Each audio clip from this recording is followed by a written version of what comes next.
मित्रांनो, साधी माणसं या मालिकेच्या आजच्या भागामध्ये आपण पाहणार आहोत. सुरुवातीलाच आपण पाहतो, प्रिया तिच्या रूममध्ये विचार करत बसलेली असते. तिला महिपतला आणि साक्षीला भेटायला जायचं असतं आणि त्यांना तिला सांगायचं असतं की सायलीचा आणि अर्जुनचा त्यांच्या रूममध्ये काहीतरी विषय चालू होता. आता मग प्रिया निघणार असते. इतक्यात मग अश्विन येतो. अश्विन प्रियाला बोलतो की प्रिया, तू कुठे चालली आहेस? प्रिया बोलते की मी आईला भेटायला चाललेली आहे. अश्विन बोलतो की कालच तर तू आईला भेटून आली होतीस ना? प्रिया बोलते की मला आईची फारच आठवण येत असते, त्यामुळे मला आईला भेटायला जायचं आहे.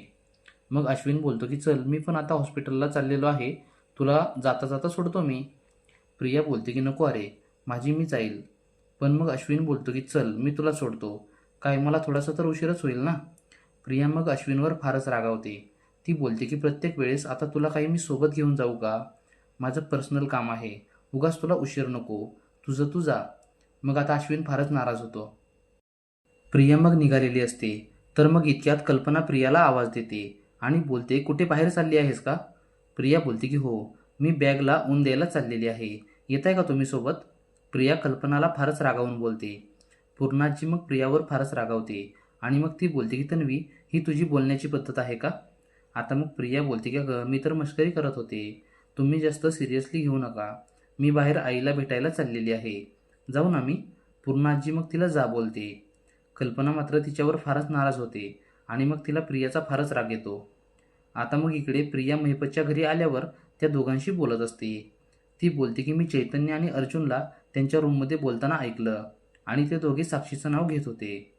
महिपत मग बोलतो की बरं, पुढे काय?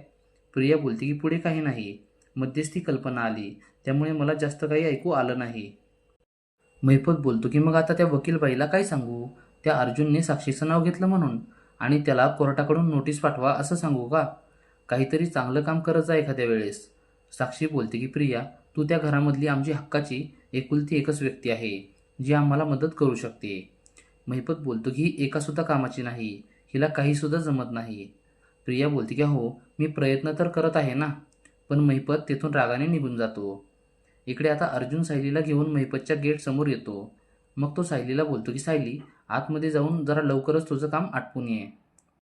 सायली मग हातामध्ये बॅग घेऊन आतमध्ये जाऊ लागते आणि अर्जुन तेथून निघून जातो. सायली आतमध्ये जाताना नेमका महिपत घराच्या बाहेर निघून जातो. सायली आणि अर्जुन या दोघांनी प्लॅन केलेला असतो आणि मग सायलीने साक्षीला फोन करून तिला एका कंपनीकडून ब्युटी पार्लरसाठी ऑफर आलेली आहे असं सांगितलेलं असतं. साक्षी त्या कंपनीची रेग्युलर कस्टमर असते आणि मग साक्षी पार्लर करण्यासाठी तयार होते. सायलीने तिला फोनवर बरोबर पटवून सांगितलेलं असतं. आता मग सायली आतमध्ये आल्यावर साक्षी तिला बोलते की तू वरच्या रूममध्ये जा आणि तुझा सेटअप तयार कर, तोपर्यंत मी आलेच. सायली मग वरती जाते. इतक्यात प्रिया बाहेर येते आणि मग साक्षी तिला बोलते की चाललीस का तू? प्रिया बोलते की कोण आला आहे? साक्षी तिला मग सगळं काही सांगते. प्रिया बोलते की मी पण थोडंसं पार्लर करून घेऊ का? साक्षी बोलते की तुला काय करायचं आहे ना ते कर. पण इतक्यात प्रियाला अश्विनचा फोन येतो आणि मग तो बोलतो की मी आज हॉस्पिटलमधून लवकरच सुट्टी घेतलेली आहे, आपण दोघे मस्तपैकी कॉफी पिऊ आणि खूप गप्पा मारू. आता मग प्रिया पण अश्विनला जरा गोड गोड बोलते आणि मग ती त्याला बोलते की मी आलेच. तिची इच्छा नसताना पण तिला जावं लागतं. प्रिया निघून गेल्यावर मग साक्षी वरच्या रूमकडे जाऊ लागते. सायली तोपर्यंत रूममध्ये बऱ्याचपैकी शोध मोहीम करते, पण तिला काहीच सापडत नाही. साक्षी येते आणि सायलीला बोलते की अजून तुझं काहीच तयार झालं नाही का? सायली गडबडते, पण ती बोलते की हो, मी आता तेच तयार करत आहे, तुम्ही बसा थोडंसं आणि शांत व्हा, आपण लगेच सुरू करूया. आता मग सायली साक्षीला बोलते की तुमच्या जरा ज्वेलरी साईडला काढून ठेवा. तर मग साक्षी तिच्या ज्वेलरी बाजूला काढून ठेवत असते.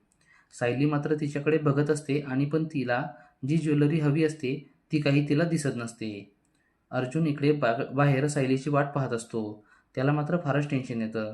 अजून किती वेळ लागणार आहे असा विचार तो करत असतो, कारण साक्षी फारच डेंजर आहे हे त्याला माहीत असतं. आता मग इतक्यात एपिसोड संपतो. मित्रांनो, आता पुढील भाग हा फारच मनोरंजक होणार आहे.